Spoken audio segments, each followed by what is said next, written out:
Coming up on Hands on Tech, let's take a look at what's involved when it comes to porting a landline to a mobile phone. Stay tuned. This is TWiT.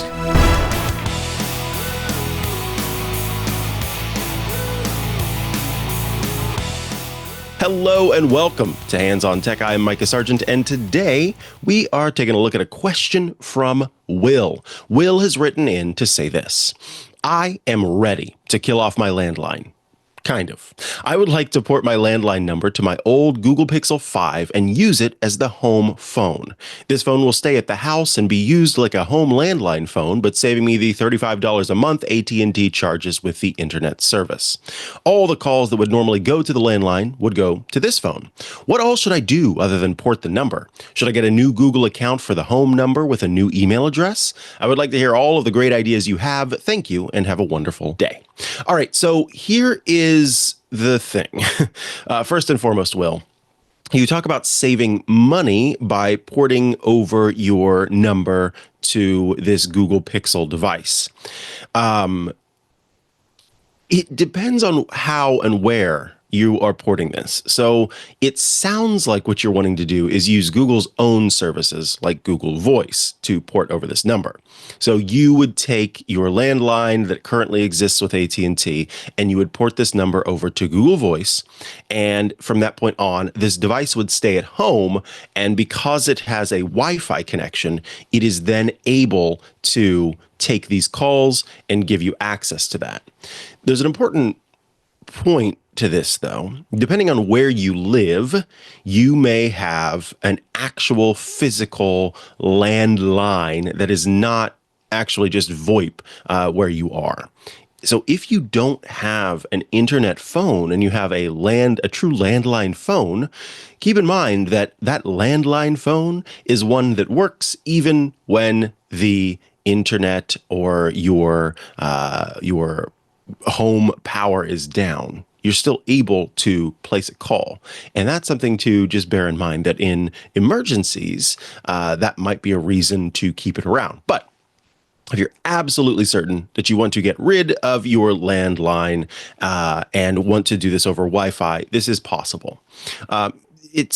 You didn't mention the service that you're wanting to use. You said in your message, what all should I do other than port the number, which sounds like you've got that part figured out. You know what you want to do when it comes to it being where you're going to port it to. So let's assume you're using Google Voice. We'll include a link in the show notes to the number porting requirements for Google Voice that involves not just what you need to know on what information, but then also the porting part itself. And so when it comes to porting over, you do need to make sure that you have the necessary approval in place. So you're going to need to contact AT&T to get all of that locked in. But you ask, should I get a new Google account for the home number with a new email address? I really don't know that a separate account makes sense for this. And the reason why is because depending on how you're setting up this Google Voice will require that you tie an actual number to your Google Voice account that can also be used to receive these calls. And so it's kind of like it ends up being a bit of a forwarding service rather than precisely a porting service. So in that way, the Google account that you're using for your personal email might be your best bet to kind of keep all of that logged and locked into the same system. If you are a household of many people, then maybe it makes sense to spin up a Google account that's just for this. But then bear in mind that every time you want to make changes or make adjustments or do anything to the Google Voice account, you're going to need to log into that system and, fiddle around with it that way.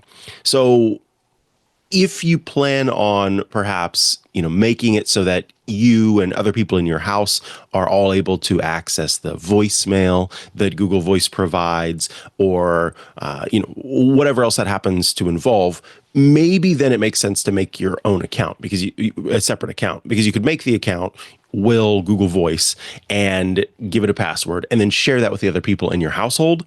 And then everybody could log in. Everybody would be able to access those transcripts of the voicemails that are sent. And so in that way, it makes sense. But ultimately, I I'm kind of two minds. Again, when it comes to this, $35 is a lot. You may try getting in touch with AT&T and saying, yeah, I'm thinking about canceling my landline. What you can do about it and see if they'll give you a better deal for your landline instead. As Rourke Corky in the chat says, there are some alarm systems and healthcare devices that also require landlines. So, make sure that you don't have any of those in your household before you decide to go ahead and port this over. Will, thank you so much for taking the time to write in with your question. I hope that gives you some idea of what you need to know when it comes to sort of making this porting decision. And I'd love to hear what you end up deciding to do if you go ahead and port the number, if you stick with AT&T and try to get a deal. Of course, everything in between, we would love to hear from you. If you have questions for me, love to hear from you. Mikah at twit.tv or HOT at twit.tv. Both of those will reach me. And I look forward to hearing from you and answering your questions on future episodes of Hands on Tech. Thanks so much for tuning in. We'll catch you again next week for another episode. Bye-bye.